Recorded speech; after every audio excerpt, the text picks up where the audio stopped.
tukaj. Jaz imam meka, ne, tako da to pa posmišlja. Aja?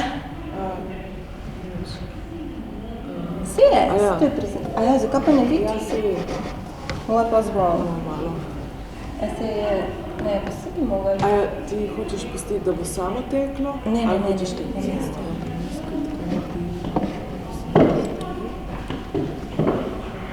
Zdaj pa se ne puščice. Aha, okej.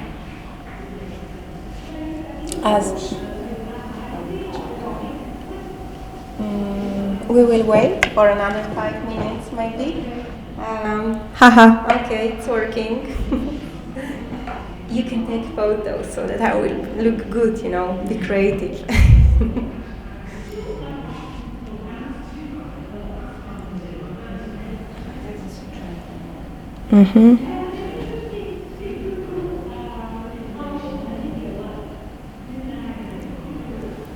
Okay. Yeah.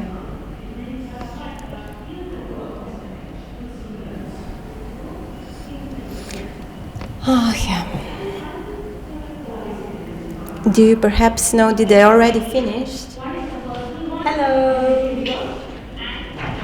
Evo, možda je se uresničila nobenega ni na moji prezentaciji, pa ne vem, če je na objektu. A si že konca kaj? Ne, nisem še začela sploh. No, sejno. Hello! Julija, evo moja ko-speakerka, mislim, da je tukaj prišla. Smo 3, 4. Julija, kako vredo. Vredo, malo divje. Ja, okej. Bomo še malo dali, a si na vzpodaj? No. Ja, prej sem na spodaj, sem še na enih sestankih. Aha, vmes, ja. Zdaj sem nazaj. Ja. The best. Jaz sem rekla, upam, da njega ljubo, da se mi ne malo treme, pa bi bila bolj prelistnika od mega, tako da se smo malo počakali. Aja, to si... Vsaka malo fotografa. A ne? Ja, da ne tako, da je dvorana sam najo. Najo, da se mi dva lepe, pa tako pol, če se kaj lahko Da se lahko vidi, da je dvorano govori. Če se lahko vzela. Bova še izjemno hvaležne. Sej nima veze, itak drugega ni. A je to to? Ja, tako da.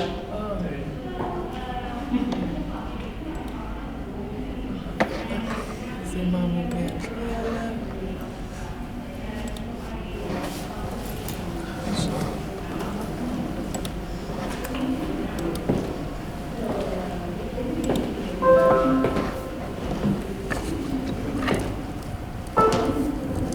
Ja, imaš? Naštimo kar. Super. Sem dala katera bo prva? Ti si prva, ne? Lahko sem jaz prva. Jaz imam te World Creativity part, on ima pa Down to Earth, po mojem. Kaj si jo, pa to, ki se jaz ne spoznam na finance. No, jaz ti bom imela v financah. Ne, ampak tako verjetno, ali kaj? Je v redu? To je treba delati projekte. Productivity. Ja. Hočete bolj počakati na 15 čez? Kaj pa je? Vidiš, malo tukaj končajo. Ma ne, to je to zadnji. A si to gledati? Aha, samo gledati. Več pomeni sem.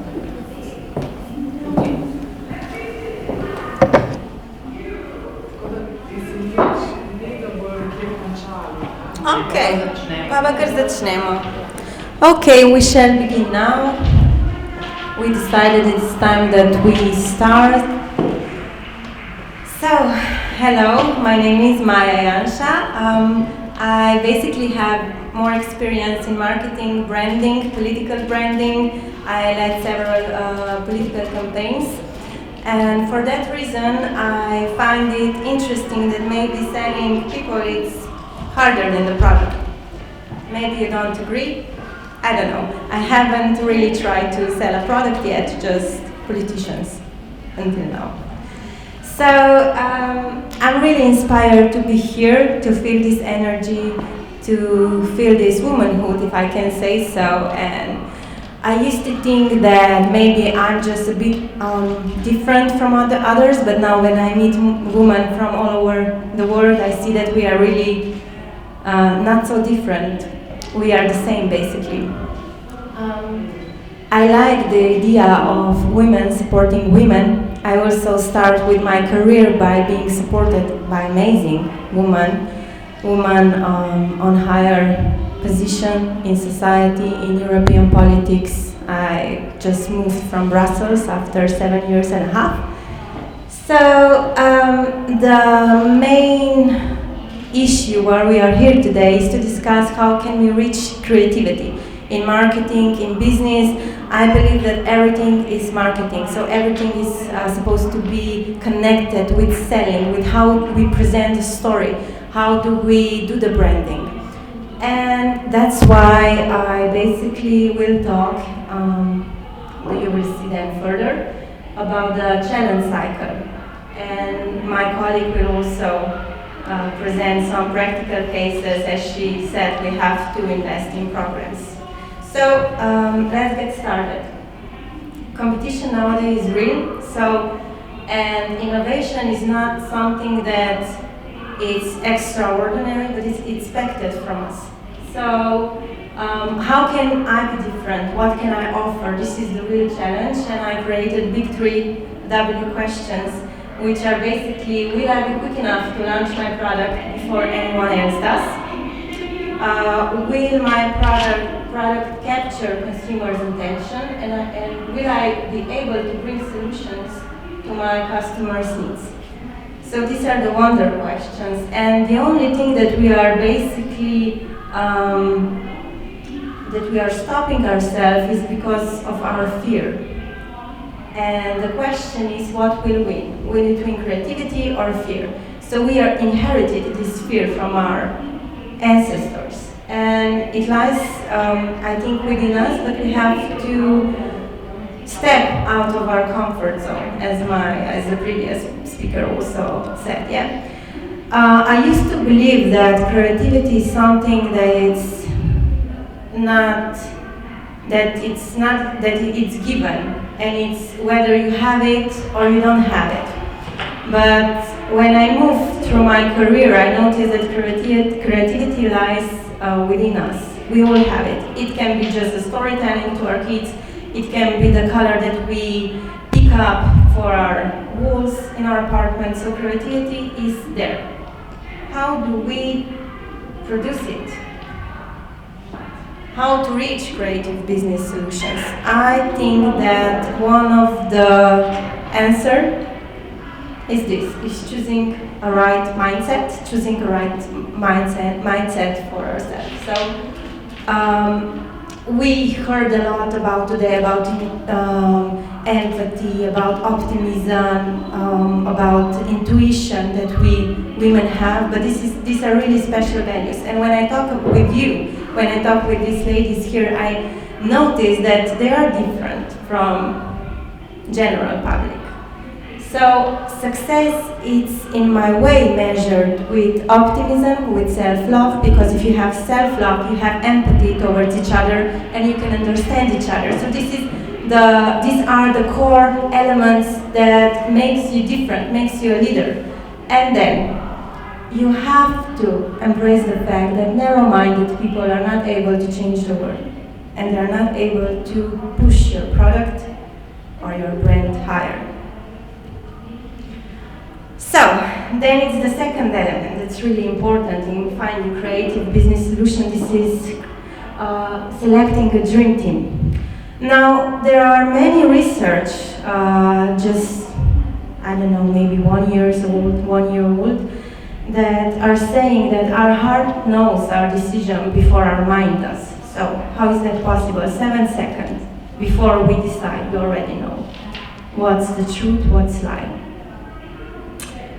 But what is becoming really difficult nowadays is to trust your intuition.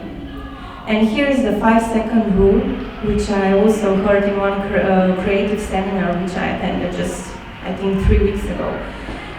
The 5-second rule is, when you meet someone, you see if they connect or you don't connect, if you connect with him or you don't. So this is the rule that you have to stick to it when you're selecting your team. Create a common goal, for your team, but don't put them out. So let them decide with you. Let them have this importance of deciding, of decision making, okay, with you.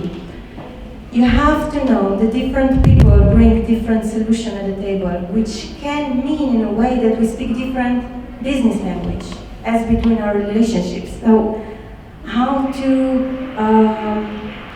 speak the same language is another quality that we need to have. And team relationship goals should be challenged, but they should all derive from listening, empathy, embracing differences. And you, as a leader, you have to create what? Positive working environment and a sense of belonging.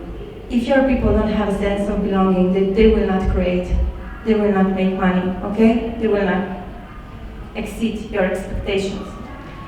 So, one story that I've heard, and it's really interesting, is the increasing the oxytocin level. Did you hear about this story?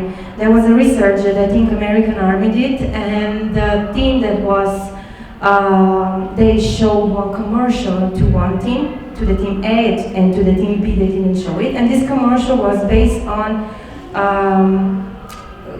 it was shown like, I don't know, children having problems, poverty, you know, disabled people. And what happened? They measured how this team worked in advance.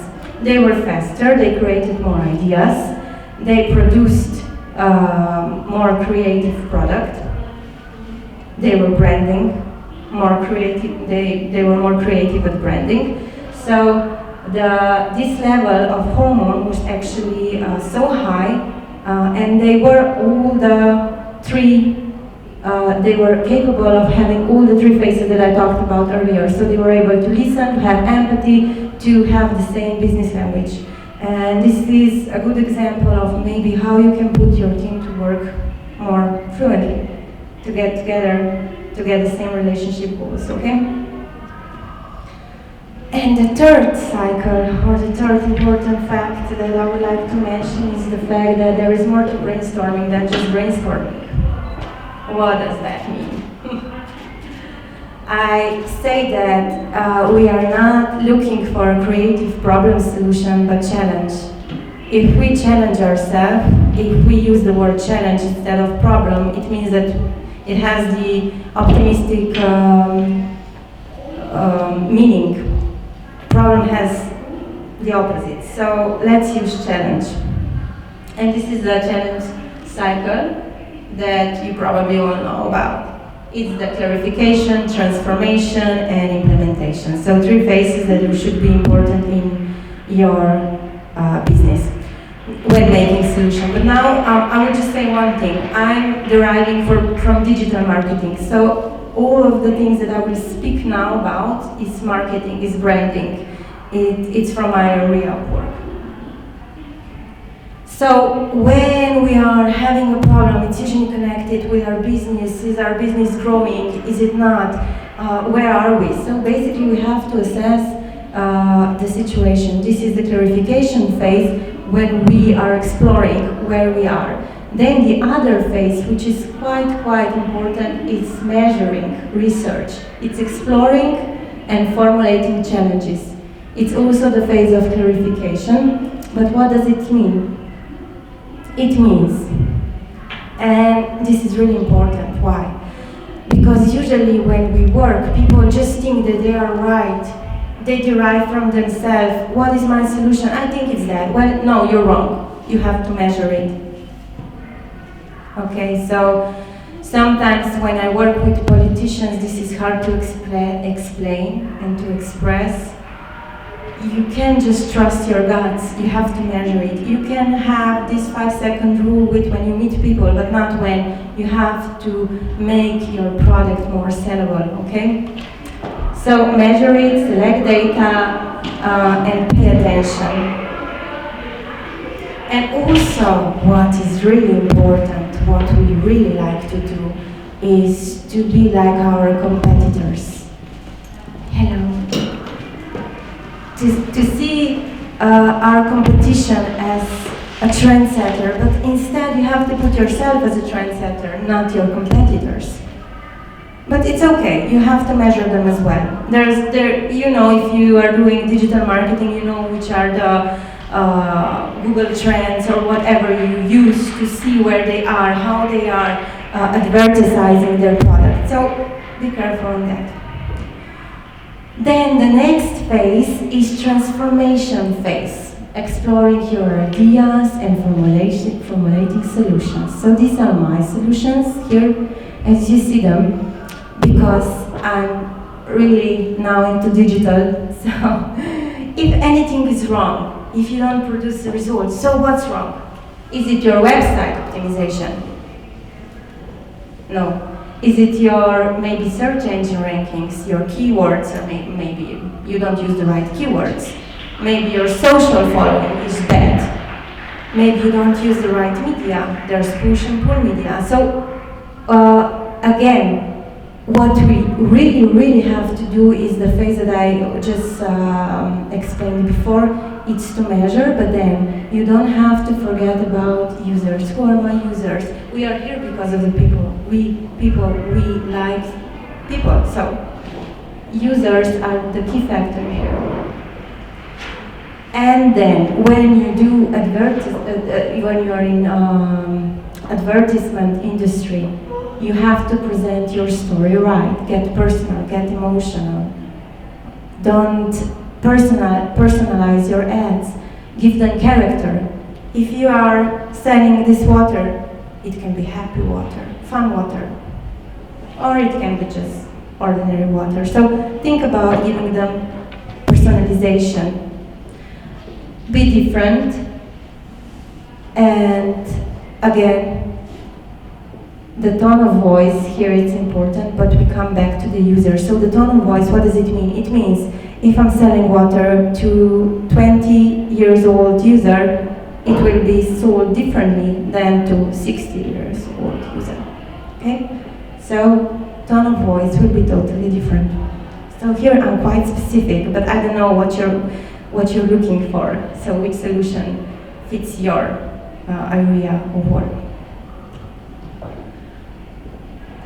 And then, when you try to write this all solutions down, you have to walk away, okay? Give yourself a bit of the time. Why? Because your consciousness will form solutions. And when you do that, you will have a whole new area of creativity and whole new solutions there for you. So walk away. Don't be afraid, don't be judgmental to yourself, or don't think what others are thinking. You can have a break. 1 week will not change if you waited for 1 year for this. So, okay. And then what is really important, and if we are not really into organizational skills, we forget. So let your plan be specific. Set your calendar and stick to the plan. And this is really important phase, so create and implement. And when you do implement, do not take for granted community management. What does it mean? You know the Heineken case, right? You've all heard of the Heineken. So there was one, I don't know, it was in Malaysia, I think, the Heineken story, where the Heineken banners were aside with when, I don't know, in one restaurant, there were dog fightings. And Heineken banners were there, and this photograph existed on internet for 2 years until the scandal popped out. So this is community management, what people are talking about your brand. You have just one person dealing with it. What they are talking, what are the comments, what customers are thinking about you. You go on forums, you go on social media, so you have to make this holistic approach. And then another important, least but not less, measure and track down least successful content and the most successful content. I believe that you will present to your CEO the most successful content, but you need the least successful as well. so that you don't repeat the same old mistakes. So, this is the creative part from me. I hope that you enjoyed it. It was down to earth, I know, but yeah, specific, but I think that my co-speaker will get even more specific. So please, Anna.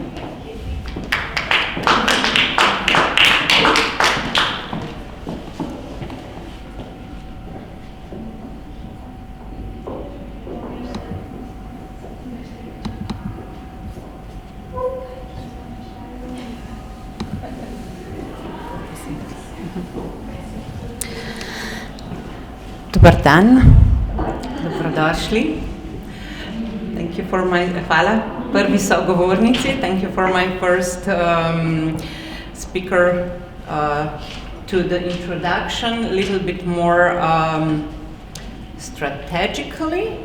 That I can say that almost everything works in practice, and I will show this how we did it and through the projects that I started. In the morning I had a lecture on the main stage where I did the introduction to the story that I'm telling. So I'm an architect by profession. I actually decided that in the primary school, in the 4th grade, and I really love very well-built environment. I really like nice places, and I enjoy natural air, natural light, and combination of different structures. So I'm following this mission through my whole life, and I'm really glad that I'm putting this also in business and attracting others to join me. So after a few years in architectural practice and then at the Ministry of Environment, my wish was really to have a center of architecture, but now I'm having Center of Energy Efficient Solution. It's still a center, but we are upgrading the main idea.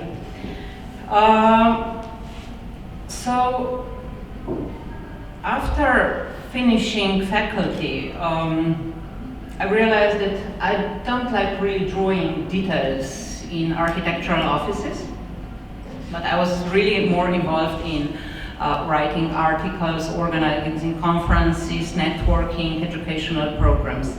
So after having second child, at that time I was employed at the Ministry of Spatial Planning and Environment. I just couldn't return. The mission of the ministry, I still think it's very important, but the relationships there among the people are disaster. Really. People are there dealing so much with each other, and each government is changing CO-1 and CO-2 level, and all the time they are putting each other in the basement, and so there is no progress where it should go. And I said, I will get sick, and I really got very sick at that time. I even lost one kidney. I don't know if it's connected with that, but then I said, well, I have to change something. So with support of my husband, I said, okay, I can go on my own. I can start practice, be a freelance architect, and somehow we will handle. We have 2 kids, and this was our priority. And at that time, a friend came to me and she said, well, what if we start educating children about the built environment? She noticed that there are some of these programs worldwide in different countries. And then I said, well, it's a very interesting topic. Why don't we offer this to the Chamber of Architects? So we offered this program to the Chamber of Architects. And they said, well, this should be under the House of Architecture, but we don't have anyone to lead this house. And I said, well, this would be my dream job. I can do this. So I made a program, and they selected me, and then 4 years I was head of House of Architecture and really started many interesting programs. So one of them was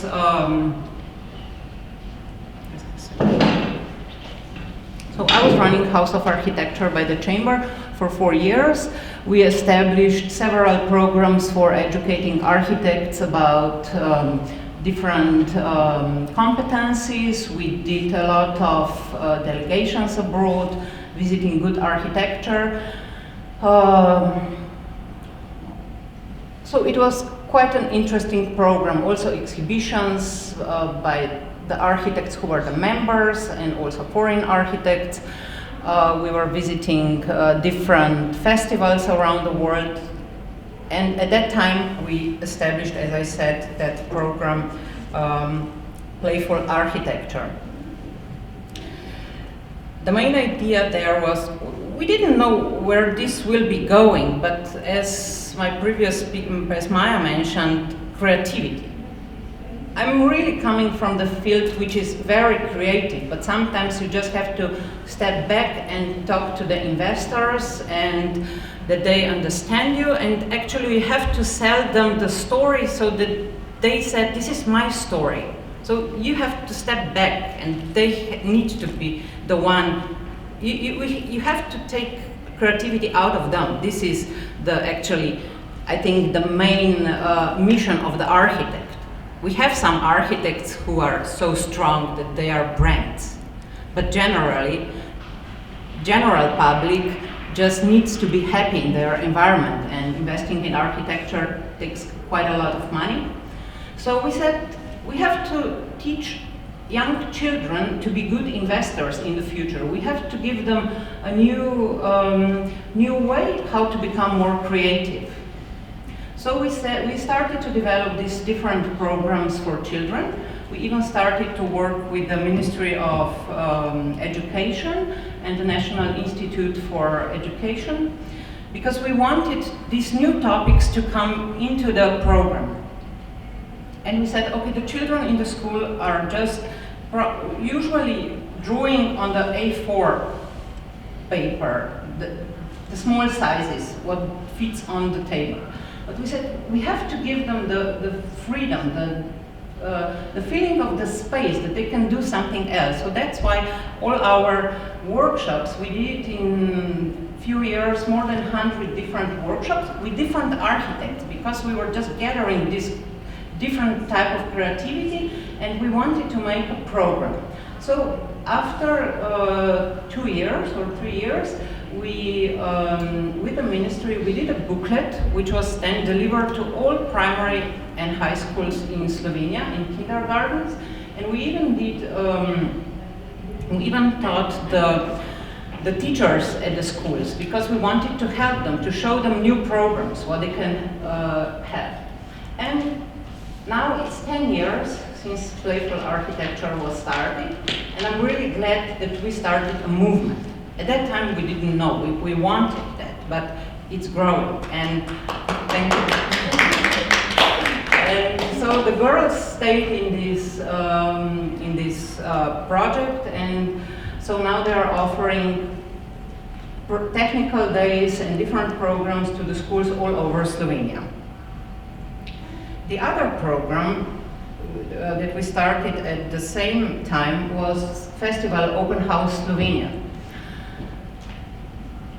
This was the topic, also connected with architecture, and the idea was, we tried food, cosmetics, computers, cars, clothes, and our awareness is raising. We know what we like and what we don't like, and we even know what we can afford and what we cannot afford.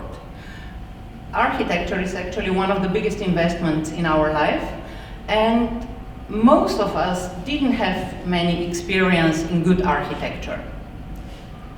And with this festival, then I noticed this festival in London and New York, Dublin, Tel Aviv. I think there were, yes, we joined, I think, as the 10th, not city, because in the network there were only cities, because I said, we are only as a part of New York or a part of London. Why don't we join as a whole Slovenia? Because we have good architecture all around the country, and we can make a platform to put it online and to open good architecture to the public. So for 8 years I was running this festival. Every year it was in the spring. We opened about 100 selected buildings, private and public, for the public. So the people could walk in and the architects, owners, they were presenting the buildings and telling the stories, how they live there, where were the problems, what they like, and what they would suggest. And this was also one very, very nice project, and it's still going on. And but after 8 years, I got a little bit bored. Because every year calling 100 architects, calling 100 volunteers, putting everything online, it was repeating, and I needed something more. And I said, but okay, we are still persuading the persuaded, or those who already think about this. We have to make something more. And I didn't know what that should be, how could we do that. I knew that on the level of the state, the political parties should be more aware of these making possibilities for good built environment. And at that time I was asking another sponsor, and they said, okay, but we need a new director. You have a very nice project, but we need a new director. And I was not looking for a new job, but after the third time when they told me we need a new director, I said, okay, I don't have so many times to have the position of the director. What kind of job are you offering, or what kind of work? And when they told me that this network that I'm running now, Center of Energy Efficient Solutions, is actually a platform which is answering on the energy transition and climate crisis. And I said, this is actually even bigger and better than the platforms that I was building before, but it was in a bad condition. And I said, okay, I can try. And I really built a vision, and in 2 years, I'm very proud that we made a very strong strategic partnership with almost 40 members now, and we are growing. And we are now, the idea is supporting green technologies which have the answer on climate crisis. And we are applying to different sectors that every and each of us has to change. And this transition should not be just populistic, as we are now speaking and using different and wrong terminology. It goes very professional, and it goes with the numbers, with the institutions, academia, and the companies.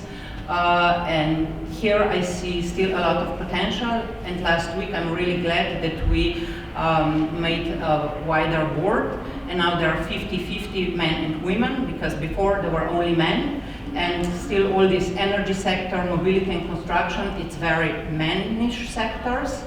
And I'm glad that after 2 years, in between I was already a little bit scared. I mean, I was like, it was presenting, making the analysis, where are we, what's working, what's not working. And in March I was just saying, it's not going anywhere. I mean, I should better change something else. But then I just saw that we are just going up, and that this platform, it's just in the right time. As you probably noticed, all around us, everybody's speaking about this, and we have the potentials. Welcome to join us.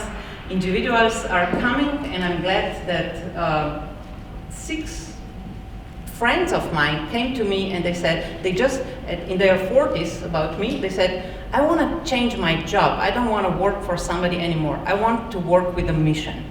And we are working with a mission.